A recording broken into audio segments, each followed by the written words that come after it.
Bapak dan Ibu yang dimuliakan Allah, salah satu perkara yang dirahasiakan Allah dari kita adalah kematian.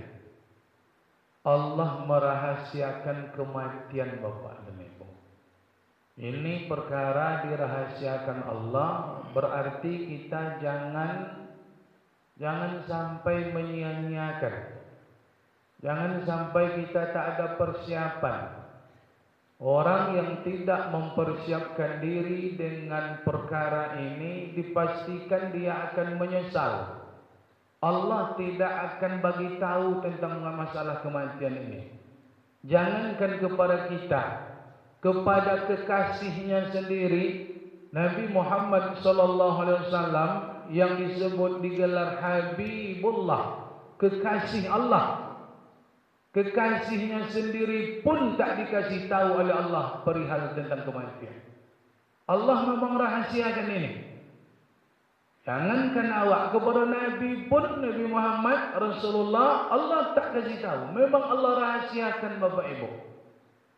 Ini perkara yang betul-betul punya persiapan. Harus kita betul-betul mempersiapkan diri terus. Kalau ada tamu yang datangnya ke rumah awak tak berjadual, contoh Bapak Ibu ngambil kenderaan, beli mobil, lalu apa kata orang dealer, nanti kami survei dulu Pak katanya. Kapan survei? Minggu depan. Tapi tak disampaikan kapannya. Akhirnya Bapak tadi karena takut tukang survei nanti datang awak tak di rumah, standby lah Pak kau selalu dari Senin sampai Ahad. Sebab tukang survei tak disebutnya dah. Kapan datang? Kalau lebih disebutnya kami Selasa datang, berarti awak Senin bisa kerojo, Rabu bisa kerojo, Kamis Jumaat. Ikut tak disebutkannya. Pokok kami datang minggu depan. Terpaksalah awak bersiap sedia tawi. Berarti mak bahasa ambonya mengangunya mak. Lahi kan? Alhamdulillah lah. Oh, takut mengangun tak ngerti. Awak kan dokek-dokek je bahasa ni kan. Samanya seperti awak ni. Jadi Bapak Ibu, seperti itu. Akhirnya Bapak tadi, Ibu tadi yang di rumah standby di rumah. Takutnya tukang survei itu datang awak tak di rumah, gagal. Tak dapat jadi ngambil kenderaan. Mati pun seperti itu. Kalau sempat Allah bagi tahu, bom-bom, orang meninggal umur 63 macam Muhammad, bisalah awak standby dari umur sampai 62 kan bisa santai-santai Pak. Umur 63 baru ke masjid. Awak meninggal umur 63. Makanya Allah rahasiakan tentang kematian. Kenapa? Karena memang kematian ini datangnya tak tahu. Kapan kita mati kita tak tahu. Di mana kita akan mati atau meninggal kita tak tahu. Dengan cara apa kita akan meninggal juga dirahasiakan Allah. Satu orang pun tak ada yang tahu kapan dia akan dimatikan atau dia meninggal dunia. Makanya Bapak dan Ibu, kita mesti berfikir sesuatu yang pasti. Sebab Allah mengulang perkara ini sampai 3 kali dalam Al-Quran dengan bahasa yang sama. Apa bahasanya Ustaz Bambam? Kullu nafsin da'iqatul maut. Setiap yang bernyawa pasti akan merasakan kematian. Mati ini suatu yang pasti. Tak ada yang lebih pasti kecuali kematian Bapak dan Ibu. Yang paling pasti itu kematian. Cuman salahnya awak lebih banyak memikirkan yang tak pasti ketimbang memikirkan yang pasti. Kepala awak pun isinya yang tak pasti banyak. Memikirkan besok nak pergi umrah, padahal belum tentu leh. Besok nak pergi ke Padang, padahal belum tentu leh. Besok anak nak pesta, padahal belum tahu anak pesta tindak ke pesta tindak nanti. Besok kami nak pergi ke Medan, belum tentu leh. Oh ibu-ibu nanti awak masak gulai ayam, belum tahu. Tidak satu pun itu bisa kita pastikan akan terjadi. Yang pasti terjadi tak awak fikirkan dah. Apa Ustaz? Awak pasti mati Bapak Ibu. Tapi itu yang justru tak awak fikirkan. Banyak awak baleh-aleha. Awak menganggap awak belum kan mati. Rasanya mudah bau. Keturunan kami tua-tua meninggalnya Ustaz. Nini ambo sampai 100. Itu nini awak. Awak ada tentu lah 50 lah sesak-sesak nafas. Oh Bapak Ibu yang sesak nafas, ambo pernah sesak nafas masuk rumah sakit, terkojok dokter. Sampai dokter temonong nengok ambo tu. Biasanya pasien macam sesak nafas masa ambo tu 2 hari meninggalnya. Iku sampai ambo 5 hari di rumah sakit macam iku Bapak Ibu. Dokter terkojok. Nak mati-mati ya Pak Buruninya. Itu bahasanya. Apa maksud Ustaz Muhammad? Jangankan nafas awak tu putus habis, sesak saja. Sesak tu maksudnya Bapak Ibu, kadang hilang, kadang timbul putusnya. Putus, kadang bersuara nafas tu. Ada macam penyumbatan. Darah tu tersumbat, tak bebas lalu lalangnya di urat darah. Jadi kadang sesak nafas pas di jantung, ada talinya yang konslet. Jadi sesak nafas itu penyebabnya konslet darah itu tidak lancar. Jangankan nafas itu putus habis, sesak nafas saja tidak tahan oleh awak dah Bapak Ibu. Tidurlah pakai bantal sampai 3. Iya tak? Kalau tidak pakai bantal tidur tinggi kepala, oh minta ampun sesak nafas mencainya, togak-togak awak tidak jumpa kadang-kadang. Iya tak? Makanya jangan godang nak keringkang di dunia boleh. Keringkang ni tentu. Aku mulai tak tentu lah. Lainnya. Jangan godang-godang keringkang beleh-leha hidup. Awak kan mati. Kemana akan lari kita Bapak Ibu? Aina ma takunu yudrikumul maut. Kalian akan dijumpai oleh kematian. Kemanapun kalian bersembunyi, kalian lari dari kematian. Walau kuntum fi burujim musayyadah. Kalian buat kotak yang rapat, masuk ke dalam kotak yang rapat, sembunyi awak, masuk ke dalam, kematian tetap datang. Ada Pak, orang-orang yang meneliti tentang kematian kok, dibuatnya film. Film ini viral, terkenal di dunia. Mereka ingin lari dari kematian, bisa tak lari dari kematian? Dirilislah sebuah film dengan judul Final Destination. Final, harapan dari akhir dari kehidupan. Dibuatlah film nak lari dari kematian. Rupanya peneliti yang bikin film ini, orang-orang yang berfikir tentang ini mengaku memang tak bisa lari dari kematian. Nak dicuba lari dari kematian, orang-orang barat sana membuat penelitian, rupa tak bisa lari. Kemana kita akan lari?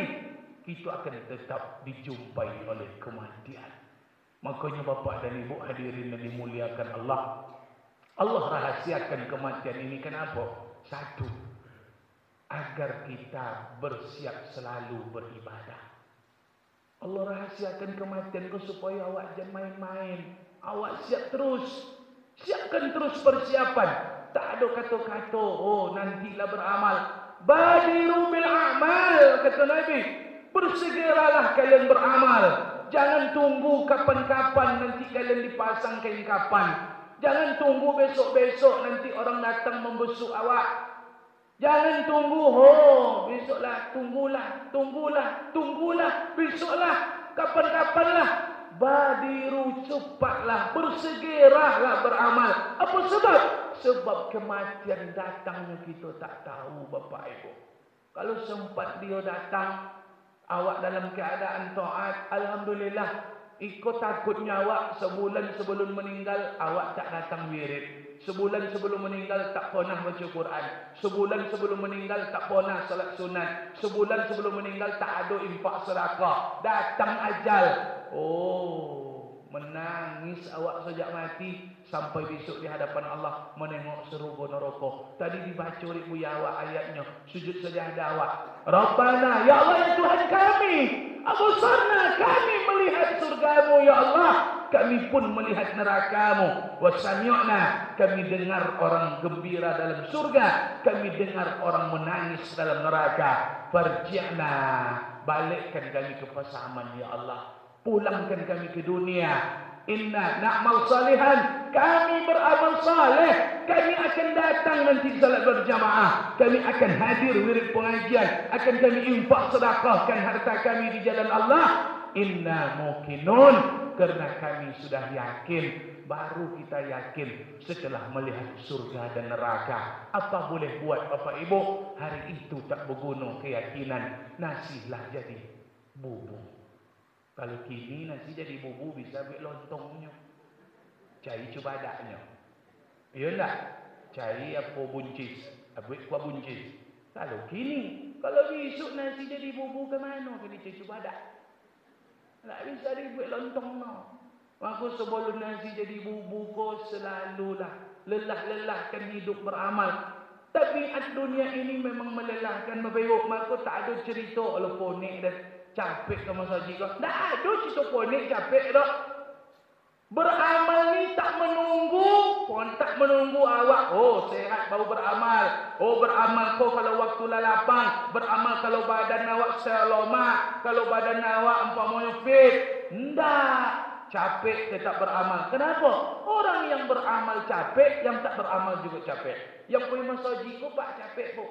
Tapi yang tak punya capek juga. Iya tak? Capek ke sado di dunia apa nak tak capek leh. Uang makan, uang puasa capek, uang makan lu capek nya. Cubalah makan sebiji kom lu kan tak capek leh. Orang nan tahajud malam capeknya. Ya, orang yang tidur capek juga nya Ibu. Cubalah tidur sampai jam 7 malam besok pagi. Oh, nak duduk seorang jawab di kasut lah ponik lalu wahangnya. Kan itu. Lepas ni, orang pergi duduk di masjid capek, yang duduk di warung capek juga, yang di lopong.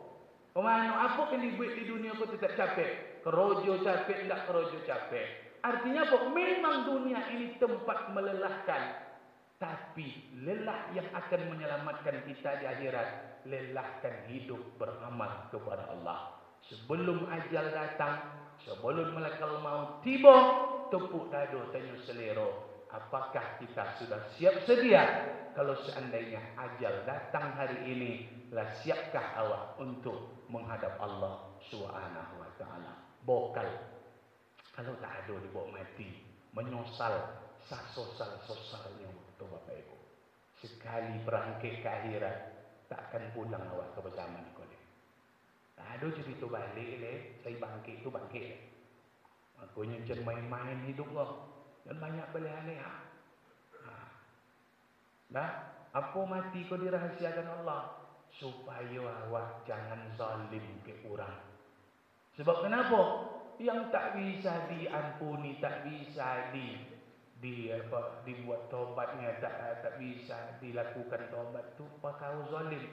Makanya ada kematian Allah rahasiakan agar kita jangan zalim dengan manusia di dunia. Kerana salah kepada Allah bisa taubat, salah kepada manusia tak bisa taubat. Awak mesti minta maaf kalau sempat awak sering menyakiti, membuat orang tersinggung. Mohon maaf Bapak Ibu, sengsara di akhirat.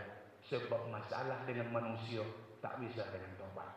Aku hati-hati hidup yang singkat loh. Jangan salah niat ke orang, jangan celaka ke orang, utang diwayu. Mati awak utang mana lagi? Saya dapat taubat-taubat nak. Kau mau kau taubat? Ya Allah, ya Allah. Ampunilah dosa hamba ya Allah. Ada utang kok Luqman tak mau bayar dulu ya Allah. Apa utang Luqman ni? Luqman itu anaknya. Oh kok Luqman? Tadi kan? Masa nak pura-pura nak tuan-tu? Banyak mumpui di rumah mah. Ada utang tak dibayarnya. Masalah dengan sanak saudara tak selesai. Masalah harta, warisan. Datangnya ke Kaabah pergi umrah. Menanginya di Hajar Aswad. Menanginya di dinding Kaabah. Allah tak terima Pak Ibu. Masalah dosa dengan manusia kau tak bisa dengan minta ampun. Mesti kita minta maaf. Makanya jangan kita ada salah niat dengan orang. Kenapa? Karena kematian datang. Dan masalah dengan manusia kalau tak selesai di dunia, Allah akan selesaikan di akhirat. Faqassallahu ba'dahum min ba'din. Di akhirat nanti urusan kita sama kita yang tak selesai akan diselesaikan Allah. Tak ada masalah yang tak diselesaikan, termasuk masalah dengan manusia. Tak dapat bantuan di dunia, sabar. Di akhirat besok dapat bantuan. Kan banyak sekarang yang dapat bantuan tak dapat, yang tak dapat dapat. Yang patut dapat tak dapat. Kan banyak sekarang kan? Ada ni nyok rumah ya, lah 2 tahun meninggal dapat je ni. Lah 2 tahun meninggal pak. Keluar je dah mau ni nyok dulu. Sementara banyak yang susah-susah tak dapat. Oh tak dapat bantuan. Kau ni tak jahil kau akan diadili kau. Hati-hati gini. Awak pakai HP, Facebook segala macam kau jangan awak menyalah-nyalah orang. Musim-musim menyalah orang boleh musim pilkada boleh. Yang memburuk-buruk orang gini awak pek dosa. Kau nak dapat apa-apa dah. Suka pilih, tak suka diam aja lah. Kau nampak boleh, diam aja lah. Tak suka diam. Kau nak, kau celaka kau ni. Tak boleh dah. Berdosa lah. Itu dicari sudah kira tu. Jadi anak nak masuk surga rupanya sering menjelek-jelekkan beleho. Banyak orang sekarang tak sadar dosa kau pak. Beleho tu lepon ni togak di jalan tu. Ada yang di pokok kayunya sekarang standby pak. Ada di tepi jurang ni pun togak juga. Mana ada jalan buruk datangnya. Tepi jalan kau lah jadi banyak lah. Supaya awak lagi sayang kinya suka. Golak-golaknya. Rupanya tak judi pilih di orang tu. Sudah tak dipilih lah dijelekkan pula lah. Berdosa. Berdosa lah. Tengok aja lah. Sesuai? Itu. Kenapa mati itu rahsia? Supaya awak jangan zalim kepada orang. Zalim perkara yang tak selesai dengan taubat mesti kita selesaikan sebelum ajal datang. Ada waktu